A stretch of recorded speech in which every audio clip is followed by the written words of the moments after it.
आज का हमारा टॉपिक 11वीं और 12वीं शताब्दी में तुर्की आक्रमण है।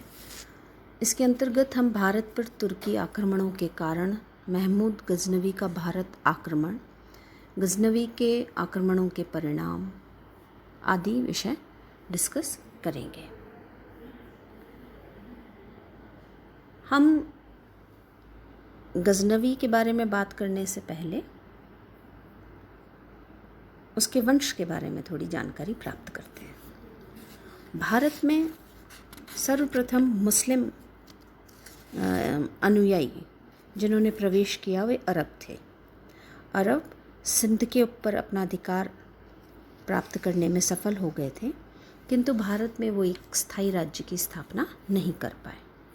भारत भूमि के अंदर तक प्रवेश करने का श्रेय गजनवी वंश के सुल्तान महमूद गजनवी को ही दिया गया है। यद्यपि भारत में राज्य स्थापित करने का श्रेय शंसबानी वंश के मोहम्मद गौरी को प्राप्त होता है। गजनवी वंश, जो कि यामिनी वंश के नाम से भी पुकारा गया है, ये ईरान के शासकों की एक शाखा थी। अरब आक्रमणों के काल में इस वंश के शासक तुर्किस्तान भाग गए, जहाँ वे तुर्की लोगों के साथ इस हद तक घुल मिल गए कि बाद में उनके वंशज तुर्क ही कहलाए। अल्पतगीन ने इस वंश के एक स्वतंत्र राज्य की स्थापना करी थी 963 ईस्वी में, और उसने गजनी को अपनी राजधानी बनाया था।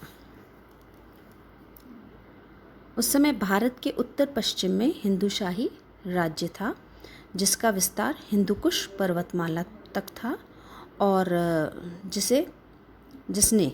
राज्य ने यानी हिंदूशाही राज्य ने काबुल को तुर्कों से छीन लिया था। पहले काबुल तुर्की शासकों के अधीन था और हिंदूशाही शासकों ने काबुल को तुर्कों से छीन लिया, और ये कारण रहा कि गजनी और हिंदूशाही राज्य की सीमाएं एक दूसरे से टकराने लगी। जैसे ही काबुल हिंदूशाही राज्य के अंतर्गत आया, वैसे ही हिंदूशाही राज्य की और गजनी राज्य की सीमाएं एक दूसरे से टकराने लगी, और फिर इन दोनों राज्यों के बीच में छुटपुट युद्ध आरंभ हो गए। अल्पतगीन के काल से जो ये छोटे छोटे युद्ध शुरू हुए थे, ये सुबुक्तगीन के काल में आके बढ़ गए। सुबुक्तगीन, जिसने कि अल्पतगीन के राज्य को के काफ़ी समय बाद यानी 963 में अल्पतगीन ने अपने राज्य की स्थापना करी थी, और उसकी मृत्यु के बाद 963 में ही उसकी मृत्यु हो गई थी। उसके बाद सुबुक्तगीन ने 977 के अंदर गद्दी संभाली, और सुबुक्तगीन गद्दी पर बैठने के बाद उसने हिंदूशाही राज्य की सीमाओं पर निरंतर आक्रमण आरंभ कर दिए और इस राज्य के कई किले और नगरों को अपने अधिकार में ले लिया। तो हम देखते हैं कि इन दोनों पड़ोसी राज्यों के बीच में संघर्ष का कारण राजनीतिक था, और ये युद्ध निरंतर चलते रहे। यहाँ के हिंदू कुश शासक जयपाल ने सुबुक्तगीन के साथ 2-3 बार युद्ध किए, और उन सभी युद्धों के अंदर सुबुक्तगीन विजयी रहा। जयपाल को पराजय का सामना करना पड़ा। इस तरह से हम देखते हैं कि 997 ईस्वी में सुबुक्तगीन की मृत्यु हो गई, और उसने अपने छोटे पुत्र इस्माइल को अपना उत्तराधिकारी घोषित किया था। किंतु कुछ समय पश्चात ही, यानी 7-8 महीने के अंतराल पर ही, उसके बड़े पुत्र महमूद गजनवी ने गद्दी हासिल कर ली, अपने भाई से गद्दी प्राप्त कर ली छीन के, और एक नए अपने लिए एक राज्य की स्थापना करी। ये वही गजनवी है जिसने भारत के ऊपर निरंतर आक्रमण किए। हम ऐसा मानते हैं कि 17 बार उसने भारत पर आक्रमण किया। हालांकि 17 बार में से 12 बार जो उसने आक्रमण किए वो निश्चित तौर पर किए गए थे। उसके अलावा उसके बाकी आक्रमण छोटे छोटे आक्रमण रहे, और इन आक्रमणों ने भविष्य में तुर्कों के भारत विजय के मार्ग को प्रशस्त किया था। तो अब हम देखते हैं कि गजनवी ने भारत के ऊपर आक्रमण क्यों किए, यानी क्या कारण रहे। जब हम कारणों की बात करते हैं तो हमारे पास बहुत सारे कारण हमें अलग अलग इतिहासकारों द्वारा दिए जाते हैं, जिनमें सबसे पहले हम डिस्कस करेंगे इस्लाम धर्म की स्थापना करना। ऐसा माना जाता है कि महमूद गजनवी के भारत आक्रमण के पीछे जो उद्देश्य था वो भारत में इस्लाम धर्म की स्थापना करना था। हालांकि विभिन्न इतिहासकारों ने अलग अलग तरीके से इस मत का खंडन किया है। उनके अनुसार ये जो आक्रमण किए गए थे भारत के ऊपर, इसमें इस्लाम धर्म के प्रचार प्रसार को उसने कहीं भी प्रसारित नहीं किया। उसने हिंदू मंदिरों के ऊपर आक्रमण किए, उनको तोड़ा, मूल रूप से इसलिए क्योंकि वहाँ पे उसे धन प्राप्त हो रहा था, वहाँ धन संचित था।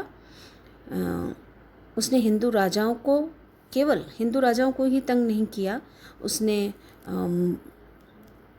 ईरान में इस्लाम धर्म के इस्लाम शासकों को, मुस्लिम शासकों को भी परेशान किया, उन्हें भी उनके साथ भी लूटमार करी। तो ये कहना कि उसका उद्देश्य भारत के ऊपर आक्रमण करना धार्मिक था, ये उचित नहीं होगा। हालांकि उसके दरबारी इतिहासकार उत्पी ने उसके इन आक्रमणों को जिहाद कहा है, जिसका मूल उद्देश्य इस्लाम का प्रसार और मूर्ति पूजा को समाप्त करना था। किंतु हम जब वस्तु स्थिति को देखते हैं या जब हम ऐतिहासिक दृष्टि से इस बात का विश्लेषण करते हैं तो हमें ये स्वीकारना होगा कि उसने धर्म के प्रचार के लिए कोई कार्य नहीं किया। दूसरा कारण जो सामने आता है वो भारत से संपत्ति प्राप्त करना, धन लूटना। ये उसका सबसे प्रमुख उद्देश्य हमें समझ आया है, क्योंकि उसने इस उद्देश्य की पूर्ति हेतु बार बार भारत के ऊपर आक्रमण किया। भारत में उसने राज्य की स्थापना नहीं करी, किंतु बार बार उसने भारत के ऊपर आक्रमण किया, क्योंकि वो भारत से धन प्राप्त करके गजनी को एक ऐश्वर्यपूर्ण राज्य बनाना चाहता था। साथ ही वो जो एक राज्य विस्तार करना चाहता था मध्य एशिया में, उसके लिए उसे धन की आवश्यकता थी और वो धन की आवश्यकता उसने भारत के ऊपर आक्रमण करके उस धन की आवश्यकता को पूरा किया। एक तरह से हम कह सकते हैं कि भारत पर आक्रमण उसकी धन प्राप्ति का साधन बन गया था। ठीक इसी तरीके से तीसरे कारण की तरफ जब हम देखते हैं तो कुछ इतिहासकार ये कहते हैं कि पड़ोसी राज्य जो कि हिंदू राज्य था उसे नष्ट करना उसका राजनीतिक उद्देश्य था। गजनी और हिंदू शाही राज्य में झगड़े अल्पतगीन के काल से चले आ रहे थे और हिंदू शाही राज्य गजनी के ऊपर 3 बार आक्रमण कर चुका था, हालांकि हर बार वो पराजित हुआ। तो अपने शत्रु को सदा के लिए समाप्त करना महमूद के लिए आवश्यक हो गया था और इसलिए उसने स्वयं ने एक आक्रमणकारी नीति अपनाई। हिंदू शाही राज्य को समाप्त करने के बाद उसका मनोबल बढ़ गया और फिर उसने भारत की तरफ अपने कदम बढ़ाए। हम देखते हैं हिंदू शाही राज्य को अपने अधिकार में करके भारत में प्रवेश पाने का उसका मार्ग प्रशस्त हो गया था, इसलिए वो बार बार भारत के ऊपर आक्रमण कर रहा था। अगला कारण हम देखें कि यश की प्राप्ति।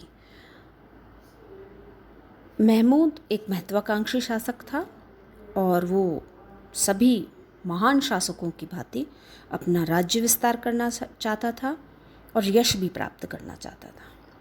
तो अपने राज्य के पश्चिम की ओर वो राज्य विस्तार करना चाह रहा था। पूर्व से उसने हिंदू शाही राज्य को समाप्त करा और फिर निरंतर विजय प्राप्त करके वो आगे बढ़ता रहा, जिससे उसे यश की प्राप्ति रहे। इसीलिए कहते हैं कि बार बार वो आक्रमण कर रहा था। एक और कारण जो इतिहासकारों द्वारा और मुख्य रूप से डॉक्टर A.B. पांडे के द्वारा जो रखा गया है वो है कि वो भारत से हाथी प्राप्त करना चाहता था, जिसका उपयोग वो मध्य एशिया में शत्रु राज्यों के विरोध में करना चाहता था। हाथी हम सब जानते हैं उस समय युद्ध के लिए एक बहुत ही महत्वपूर्ण सामग्री हुआ करती थी और जिस सेना के पास हाथी होते थे वो सेना ज़्यादा शक्तिशाली हो जाती थी, उसकी शक्ति का विस्तार हो जाता था। हालांकि सबसे तर्कसंगत कारण अगर हम आक्रमणों का देखें तो वो धन प्राप्ति का उद्देश्य ही रहा होगा, ना कि इस्लाम का प्रचार करना, धर्म की रक्षा करना या पड़ोसी राज्य को नष्ट करना। मूल रूप से धन प्राप्ति ही सबसे महत्वपूर्ण कारण समझ आ रहा है। प्राचीन काल में भारत में हिंदू मंदिरों के जो हिंदू मंदिर हुआ करते थे वो पूरी तरीके से सामाजिक और आर्थिक गतिविधियों के केंद्र थे और इनमें मूर्तियों के साथ साथ सोना चांदी आदि धन रखा जाता था। ये बात गजनवी को अच्छी तरीके से समझ आ गई थी और इसीलिए वो इस धन को प्राप्त करके मध्य एशिया में एक विशाल साम्राज्य की स्थापना करना चाहता था। तो हम ये कह सकते हैं कि मूल रूप से भारत के ऊपर आक्रमण करने का जो उसका मुख्य कारण था वो भारत में राज्य की स्थापना करना नहीं था, भारत में इस्लाम धर्म को फैलाना नहीं था, वरन भारत की संपत्ति को लूटना था और उस संपत्ति से अपने लिए एक विशाल साम्राज्य की स्थापना करना था। आगे हम देखते हैं कि क्या स्थिति रही, यानी जब गजनवी ने भारत के ऊपर आक्रमण करना चाहा उस समय भारत की राजनीतिक स्थिति किस प्रकार की थी। भारत विभिन्न राज्यों में बटा हुआ था। हालांकि इनमें से कुछ राज्य शक्तिशाली भी थे, किंतु उनकी आपसी प्रतिस्पर्धा ने उनको दुर्बल बना दिया कि वो विदेशी शत्रु से मिलकर मुकाबला नहीं कर सके। मुल्तान और सिंध दो मुसलमान राज्य थे और ये दोनों मुसलमान राज्य के निकट हिंदू शाही राज्य था जो कि हिंदुकुश पर्वतमाला तक फैला हुआ था। जयपाल यहाँ का एक साहसी और चतुर दूरदर्शी शासक था, किंतु वो अपने पड़ोसी राज्य गजनी के साथ जब भी उसने आक्रमणकारी नीति का पालन किया था, किंतु वो कभी भी उस युद्ध में सफल नहीं हो पाया। कश्मीर के अंदर ब्राह्मण वंश का राज्य था, कन्नौज में प्रतिहार वंश का राज्य था और बंगाल में पाल राज्य था। इस तरीके से हम देखते हैं गुजरात, मालवा, बुंदेलखंड स्वतंत्र राज्य के रूप में स्थापित थे। चालुक्य और चोल वंश दक्षिण में शक्तिशाली राज्य के रूप में थे। कुल मिलाकर हम ये कह सकते हैं संपूर्ण भारत छोटे छोटे राज्यों में विभाजित हो चुका था और ये राज्य एक दूसरे के साथ आपस में संघर्ष कर रहे थे। वो एक दूसरे के विरोध में थे और एक होकर वो या हम ये कह सकते हैं कि एक कोई केंद्रीय शासक नहीं था जो संपूर्ण भारत के ऊपर अपना आधिपत्य स्थापित कर रहा हो। तो इस तरीके से राजनीतिक दृष्टि से भारत कुछ हद तक अस्थिर था। अगला पॉइंट है सामाजिक स्थिति। सामाजिक स्थिति को अगर हम देखें तो सामाजिक दृष्टि से भारत इस समय जातियों और उपजातियों में विभाजित था। स्त्रियों की स्थिति बहुत ज़्यादा उचित नहीं थी। ब्राह्मण जो समाज था वो ब्राह्मण, क्षत्रिय, वैश्य, शूद्र 4 वर्णों में विभाजित था और ये 4 वर्ण जो थे इनमें आपसी सामंजस्य जो था वो धीरे धीरे समाप्त सा होने लगा था। अलबरूनी के अनुसार ये 2 भागों में विभाजित हो गया था, यानी संपूर्ण समाज को अलबरूनी 2 भागों में विभाजित करके देखता है, जिसमें वो एक को उच्च वर्ग नाम दे रहा है, दूसरे को निम्न वर्ग का नाम दे रहा है। यहाँ हम ऐसा मान सकते हैं कि अलबरूनी शायद आर्थिक दृष्टि से जो संपन्न लोग थे वही उसी व्यवस्था की तरफ इशारा कर रहा था। तो कुल मिलाकर हम ये कह सकते हैं कि जो समाज के सामाजिक वर्ण व्यवस्था जो थी वो वर्ण व्यवस्था कट्टर थी और इस कट्टरता की वजह से समाज के अंदर जाति प्रथा, ऊंच नीच की भावना जो थी वो ज़ोर पकड़े हुए थी और समाज एक दूसरे में बटा हुआ था, वर्गों में बटा हुआ था। एक दूसरे के प्रति उनमें घृणा की भावना थी, वैमनस्य का भाव था। अंतर्जातीय संबंध जो थे वो कमज़ोर थे। स्त्रियों की स्थिति निरंतर गिरती जा रही थी और बहुविवाह, बाल विवाह, सती प्रथा ये सब प्रचलन में धीरे धीरे आने लगा था। हालांकि बहुत ज़्यादा नहीं बढ़ा था, लेकिन ये प्रचलन में आ गया था। धार्मिक दृष्टि की यदि हम बात करें तो धार्मिक स्थिति में भी एक तरह से गिरावट आई थी, क्योंकि वर्ण व्यवस्था जो थी वो उसका सीधा सीधा संबंध धर्म से जुड़ गया था।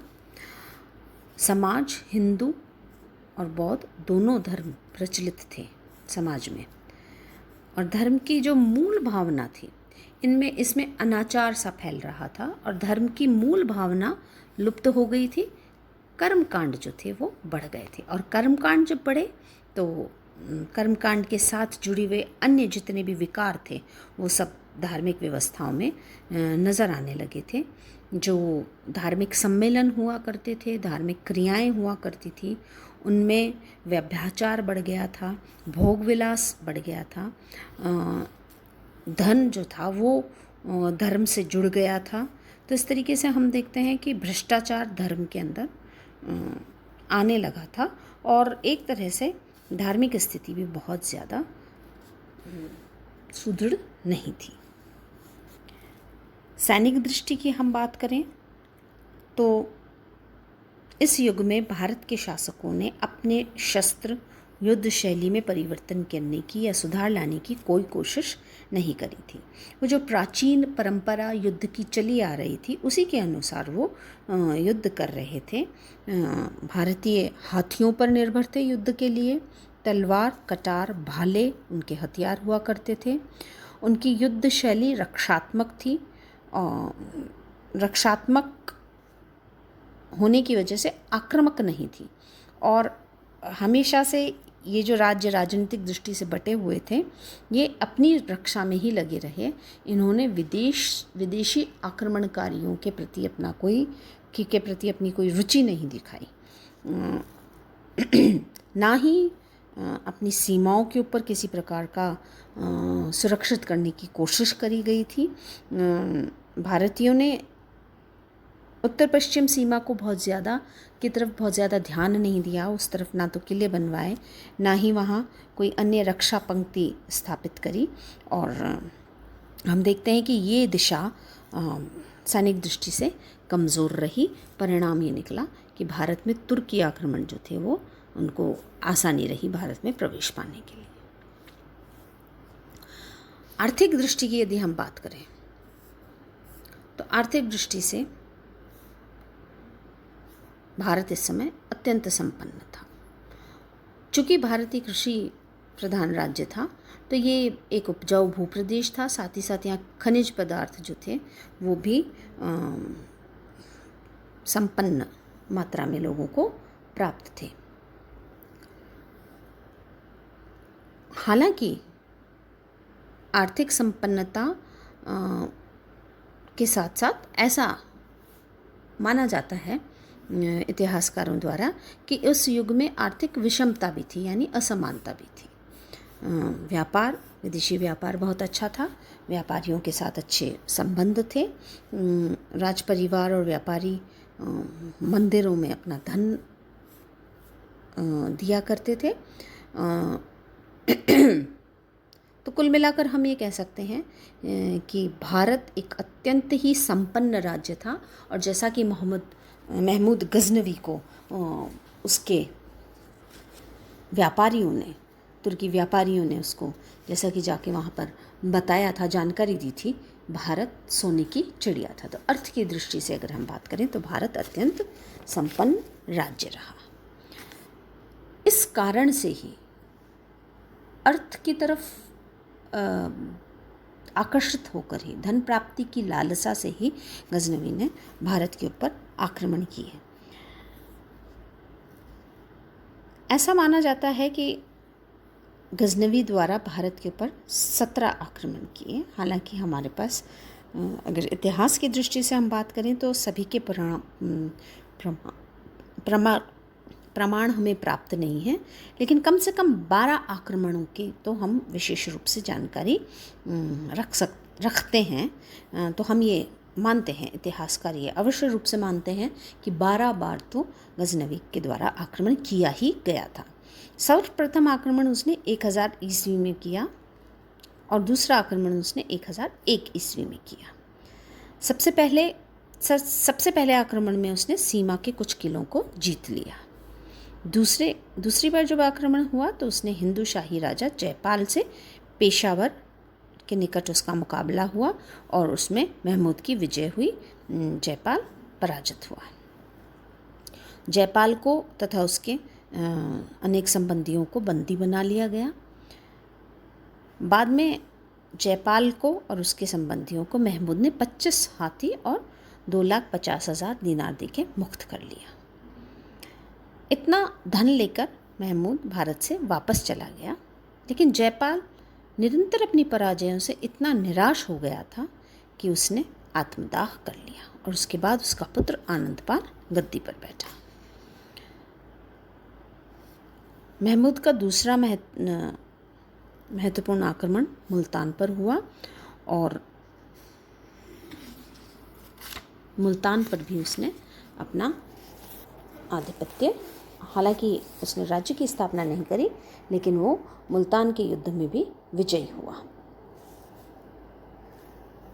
पुनः उसने धन प्राप्त किया और राज्य को छोड़ दिया। यानी हर बार हम देख रहे हैं कि वो राजाओं से युद्ध करता और धन लेकर वापस लौट रहा था। 2008 में वो पुनः भारत आया और उसने मुल्तान को अपने राज्य का अंग बना लिया, यानी उसने सीमा के क्षेत्र जो थे उस पर अपना अधिकार स्थापित कर लिया।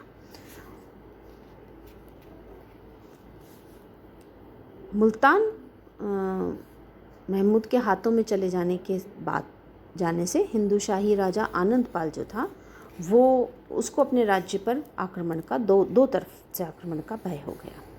तो उसने एक बड़ी सेना एकत्रित करी और अपने पड़ोसी राज्यों की उसने सहायता प्राप्त करी और वो पेशावर की ओर बढ़ा।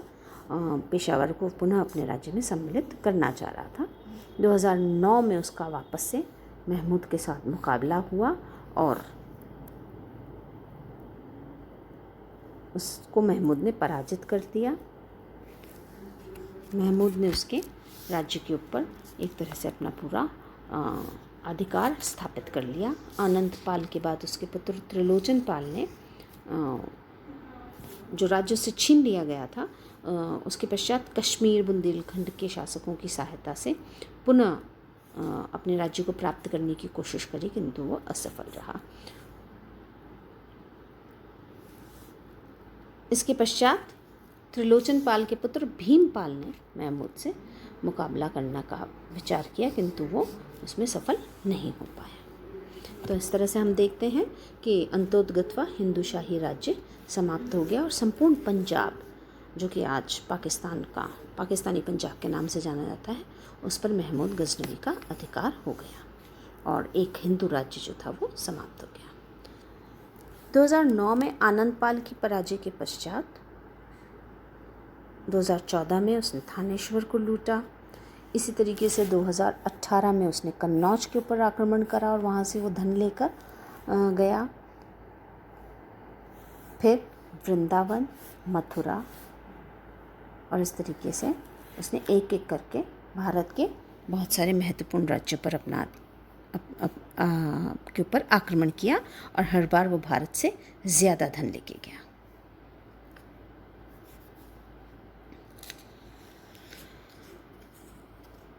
उसका सबसे महत्वपूर्ण आक्रमण 1024 में सोमनाथ का रहा और ये आक्रमण गुजरात काठियावाड़ के समुद्र तट पर हो रहा सोमनाथ के मंदिर के ऊपर था,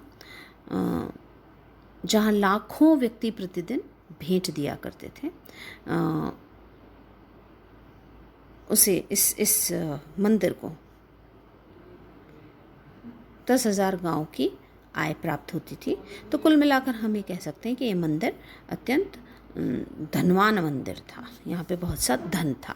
हजारों प्रकार के हीरे जवाहरात से शिवलिंग का चित्र बना हुआ था और शिवलिंग बीच अधर में बिना किसी सहारे के लटका हुआ था। 200 मन की सोने की जंजीर से घंटा बजाया जाता था और इसके भूगर्भ स्थल में अथाह संपत्ति एकत्रित थी। सोमनाथ का मंदिर अद्वितीय था, केवल अपने धन की वजह से ही नहीं बल्कि उसकी जो आर्किटेक्चर था, उसका जो निर्माण था, उसमें जो कला थी, उन सब के लिए वो जाना जाता था। लोगों की उसमें बहुत आस्था थी। और इसके विषय में जब उसे जानकारी मिली तो महमूद ने अपना ध्यान इस ओर केंद्रित किया। हालांकि एक और कुछ इतिहासकार हमें, या हम कहें कि कुछ स्रोतों से हमें ये भी जानकारी प्राप्त होती है कि यह मंदिर के जो पुजारी थे उनका दंभ था, जिन्होंने ऐसा कहा कि सोमनाथ के मंदिर पर महमूद गजनवी इस मंदिर का कुछ नहीं बिगाड़ सकता है, इस और वो अपना ध्यान केंद्रित नहीं करेगा, क्योंकि ये अत्यंत शक्तिशाली मंदिर है। और ये जानकारी जब गजनवी को मिली तो वो रुष्ट हो गया और उसने सोमनाथ पर की तरफ कूच किया। हालांकि अगर हम ऐतिहासिक दृष्टि की बात करें तो ये कहना कि मंदिर पुजारियों के दंभ को तोड़ने के लिए उसने मंदिर पर आक्रमण किया, ये उचित नहीं होगा।